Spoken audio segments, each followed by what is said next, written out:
Hi மக்களே, welcome back to my channel. நான் உங்கள் ஜேபி. நம்ம தொடர்ந்து போட்ஸ் அண்ட் ஸ்ட்ரீம்ஸில் இருக்கக்கூடிய ப்ராப்ளம் சால்வ் பண்ணிட்டு வரோம். இப்போ அதில் ஒரு சம் எப்படி சால்வ் பண்ணுறதுன்னு பார்க்கலாம். A boat can travel 480 kilometre down stream in 12 hours அப்படின்னு சொல்லியிருக்காங்க.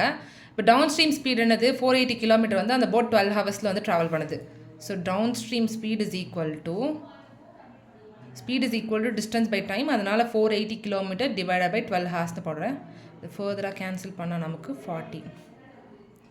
40 கிலோமீட்டர் பர் ஹார்னு வந்திருக்கு. ஓகேவா? அதுக்கப்புறம் என்ன கொடுத்துருக்காங்க, in upstream it takes 15 hours to travel 37.5% of the distance travelled in down stream in 12 hours. Down ஸ்ட்ரீமில் அந்த போட் வந்து பார்த்தீங்கன்னா 12 ஹவர்ஸில் 480 கிலோமீட்டர்ஸ் போயிருக்கு இல்லையா? ஸோ அந்த டிஸ்டன்ஸில் வந்து பார்த்தீங்கன்னா 37.5% டிஸ்டன்ஸ் தான் வந்து பார்த்தீங்கன்னா அப்ஸ்ட்ரீமில் வந்து அவ்வளோ டிஸ்டன்ஸ் தான் வந்து 15 ஹவர்ஸில் கவர் பண்ணுது அப்படின்னு சொல்லியிருக்காங்க. ஓகேவா? அப்போது அப்ஸ்ட்ரீம் இங்கே 37.5% ஆஃப் டவுன் ஸ்ட்ரீம் டிஸ்டன்ஸ் 480. அது என்னென்னா 37.5% ஆஃப் 480 இப்படின்னு இருக்கா? இது 37.5 can be written as in ஃப்ராக்ஷனில் வந்து பார்த்தீங்கன்னா 3/8ன்னு எழுதலாம். 3/8 into 480. Fraction to percentage to ஃப்ராக்ஷனுக்கு நம்ம இன்னொரு வீடியோ வந்து நான் டீட்டெயிலாக அப்புறமா போடுறேன். அதெல்லாம் பார்த்துட்டிங்கன்னா உங்களுக்கு இது ஈஸியாக புரிஞ்சிடும். ஸோ இதை சால்வ் பண்ணிங்கன்னா உங்களுக்கு டிஸ்டன்ஸ் கிடச்சிரும். 8 times 60 which is equal to 180 kilometre வந்து பார்த்தீங்கன்னா அது அப்ஸ்ட்ரீமில் வந்து அந்த போட் ட்ராவல் பண்ணுது. So upstream speed is equal to distance by time. Distance வந்து 180 கிலோமீட்டர் போகுது. எவ்வளோ டைமில் போகுது? 15 ஹவர்ஸில் போகுது. Divide by 15. இதையும் நீங்கள் வந்து சால்வ் பண்ணி வச்சுக்கோங்க. 1 times 15 3 2.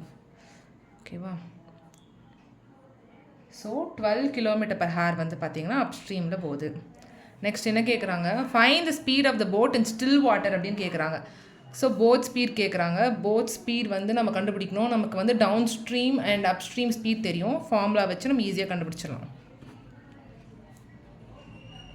40 + 12 இங்கே இருக்குது பாருங்கள். 40 + 12 divided by 2 which is equal to 52/2. Cancel பண்ணால் 2 times 4 6 26 கிலோமீட்டர் பர் ஹார் நமக்கு ஆன்சர் வந்திருக்கு. ஆப்ஷனில் இருக்கான்னு பாருங்கள். அவ்வளோதான், போட்டு போயிட்டே இருங்க. ரொம்ப சிம்பிளான சம்ஸ். நீங்கள் கான்செப்ட் தெரிஞ்சுக்கிட்டீங்க, ஃபார்முலாஸ்லாம் ஞாபகம் வச்சுட்டிங்க அப்படின்னா ரொம்ப ஸ்பீடாக ஃப்ராக்ஷன் ஆஃப் செகண்டில் சால்வ் பண்ணிட்டு போயிட்டே இருக்கலாம். இந்த சம் புரிஞ்சிருந்தது அப்படின்னா மறக்காமல் என்னோடய சேனலுக்கு சப்ஸ்கிரைப் பண்ணி சப்போர்ட் பண்ணுங்கள். உங்கள் ஃப்ரெண்ட்ஸ் எல்லாருக்கும் ஷேர் பண்ணுங்கள். தேங்க்யூ.